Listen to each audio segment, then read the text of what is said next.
What I would rather do is hold everybody that's running accountable, because if they can't say it and explain it as simply as I have, then that contrasts their legitimacy. Then they're not really there for you. They're not the American people's people. They're not the American people's representative. They're the representative of something else that is clearly, I don't want to say nefarious, but it certainly isn't legitimate. And if it's not legitimate, then what are you doing? Final question. I think this is important for all people. You went through some shit, man.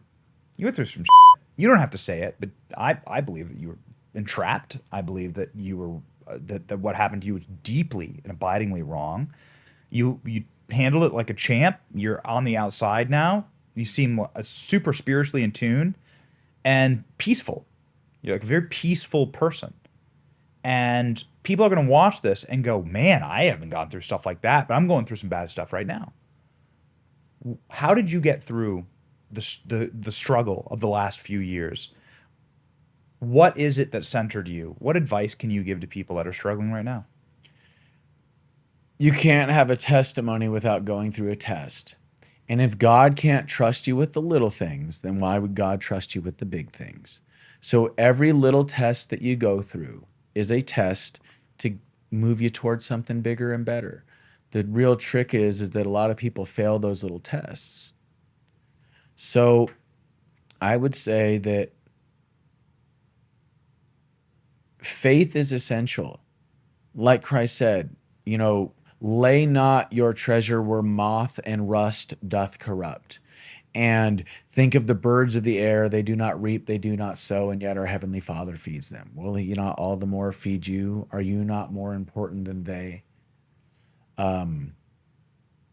Gandhi said, God gives us just enough light to see the next step in front of us. But in our ignorance, in our arrogance, we want to see 10 steps ahead, and we look up and we feel lost in the dark, when all we have to do is just focus on that next step. And that's what got me out of it. Was my thinking was, okay, how can I make a positive difference or a positive impact today? I'm not going to worry about what's happening later on. And that's one of the things that prison teaches you, is to be patient, because you have no control. And if the government's in control, you better believe it's going to move really freaking slow. You know what I mean? So you got to be patient. So focus on the next step. Just don't worry about tomorrow. Tomorrow will worry for itself. Focus on this next step. And the best part is that it's right there in front of you. You can do something with now. You can't do something with tomorrow. You can't do something with yesterday. You can do something with now. So my thinking is create as many positive impacts that you can. Hold the door for people. Give food to a homeless person. Compliment somebody's shirt. I love your shirt. Thanks. Yeah. It's it's my main. It's iconic, man. It's iconic. It's my main. Yeah. I'm glad we went through the tattoos. Yeah, because me too. I love it. So yeah, a lot of people invest their time online making their like video game avatar, the ultimate avatar, in like World of Warcraft or Assassin's Creed or something. They devote hundreds and hundreds and hundreds of hours into this, thousands of hours. And it's like, dude, why don't you work on this avatar? Why don't you work on this character? Turn yourself into something legendary, bro. You can do it. You can freaking do it. It's going to take work, but guess what, bro? Nothing that's worth anything in life is going to be easy. And, I love this. There's a meme of Christ, and he says, I never said it was going to be easy. I just said it was going to be worth it. So go through it, bro. No test without a testimony. Keep the faith and believe in yourself, because never underestimate your power to change the world. That right there. The globalists, these less than 1%ers, the bureaucracy, they want everybody to feel insignificant and small. They want everybody to believe, oh, it doesn't matter what I do. Well, you vote with your money every day. Look at what happened to Bud Light. Look at what happened to Target. Okay? Why is it that people are still voting for Monsanto with their money? Why are they still buying all these Monsanto subsidiaries? They're literally poisoning your kids. They're literally destroying ecosystems, making them unlivable for several generations. Why are you still voting for them? That's why I eat organic, bro. Because not only do these pesticides cause cancer, not only do they end up making you stupid, and when they do, they make you stupid. Okay. But they also are having all these negative effects on the entire world. So you're voting for that. Vote with your money every day. Vote with your attention. Your attention is your currency. Where are you devoting your attention? To Twitter? Are you devoting your attention to Facebook? Are you devoting your attention to CNN or Fox News? That's why they want everybody to watch. That's your attention, because that's where they make their money. They're mining your attention. They're mining your data. You see what I'm saying? Oh yeah. They're getting money because you're on their platform or watching their platform, and then while your attention is devoted on their platform, they're advertising and getting you to buy a bunch of crap. You know, working jobs we hate so we can buy crap we don't need. Fight Club. I was gonna say the S word, but yes, I love that movie. Tyler Durden. Tyler Durden. Yeah. You know, we're the middle children of history, man. No purpose or place. No great war, no great depression. Our great war is a spiritual war. Our great depression is our lives. We've all been raised on television to believe that one day we'll be millionaires and movie gods and rock stars, but we won't. And we're slowly learning that fact. And we're very, very pissed off. All singing, all dancing crap of the world.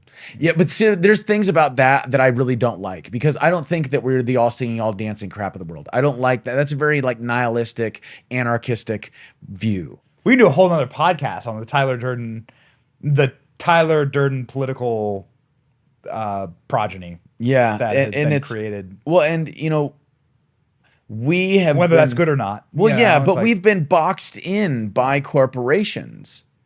We've been turned into consumers of trash. To quote Terrence McKenna, you know, we have to get our hands out of the social architects and engineers that want to turn us into a half-baked moron consuming all this trash that's being manufactured out of the bones of a dying world.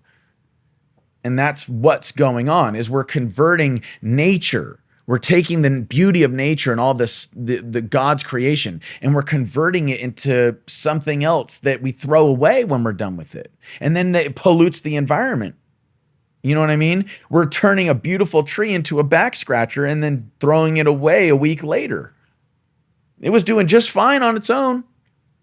You know what I mean? Rub your back against a wall, or maybe go up to a tree and rub your back against a tree. There's your back scratcher. You don't have to cut it down and turn it into something. You know what I mean?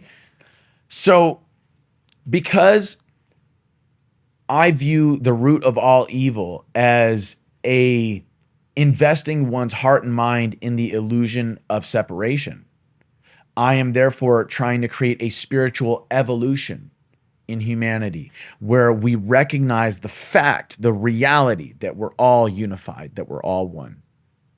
And what we do to another, we do to ourselves. What we do to nature, we do to ourselves. And it not just to ourselves, but to the seventh generation. So we have a choice. I've seen the future, and we have a choice between two timelines.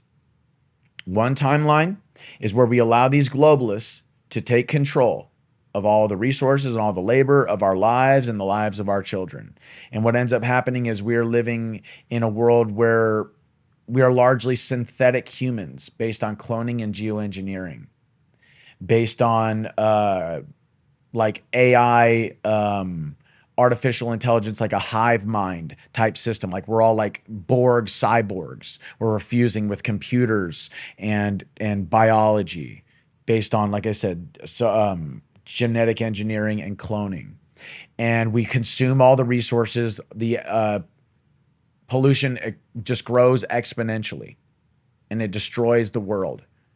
And we're, you know, a couple million people at the most are living on a radioactive rock. And we don't really have a seventh generation. We go extinct. That's one timeline. The other timeline is that we spiritually ascend. And We become we realize that we are these organic divine beings. We spiritually ascend into these higher frequencies of thought and emotion, higher frequencies of God, like God consciousness, where we're all one with our creator. We're all one with nature. We have a symbiotic relationship with nature. Our civilization, as our civilization thrives, so too does nature.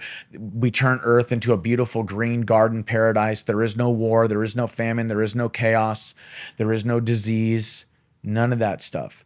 And we become the space-faring species that we were born to be. We start colonizing places like the moon and Mars and stuff like that.